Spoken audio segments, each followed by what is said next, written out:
Serok Joe Biden encama siyaseta xoya derveya 4 salan bi vî awayî ravekir. Niha bidîtina min bi saya rêveberiya Amerîka di pêşbaziya cîhanê da ser dikeve. Li gor 4 sal berê Amerîka bihêztir e. Hevbendên me bihêztir in. Dijmin û hevrikên me lawaztir in. Em ji bo destxistina van tiştan neketine şer. Biden ve dispêre sazî û pîvanên piralî yên ku piştî şerê duyeyê cîhanê hatine damezrandin. Wî berfirehbûna NATOyê wek numune nîşan da û got ku bloka evlekariya transatlantik plana serokê Rusyayê Vladimir Putin ya tunekirina Ukrayna têk biriye. Dema Putin Ukrayna dagîr kir, difikirî ku ew ê di çend rojan da kîfê bigire. Rastî ev e, ji destpêkirina şer ev e. Ez tenê kesim ku li navenda kîfê rawistiya me, ne ew Putin qet ev nekiriye.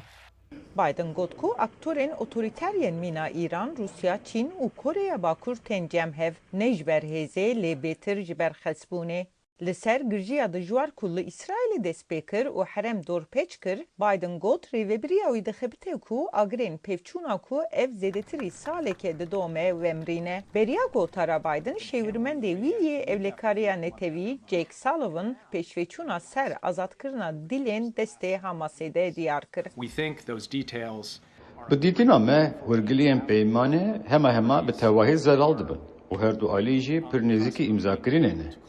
Ve saet û rojên pêş diyar bikin ku di qonaxa niha de ber bi îmzakirina peymanê pêşveçûn heye yan ne.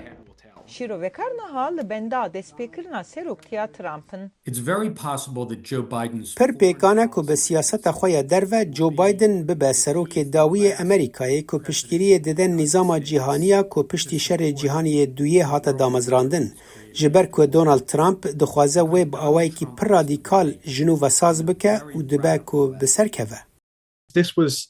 Wateya wê hewla Biden ew bû ku dîplomasî vegeriya û bandoreke wî ya mahînde wê li ser siyaseta derve ya Amerîka hebe. Lê gava ku dîrûgizan li paşxwe binêrin, bi baweriya min ew ê çawaniya bîranîna Biden pêtir li ser bingeha rodanên siberojê pênase bikin.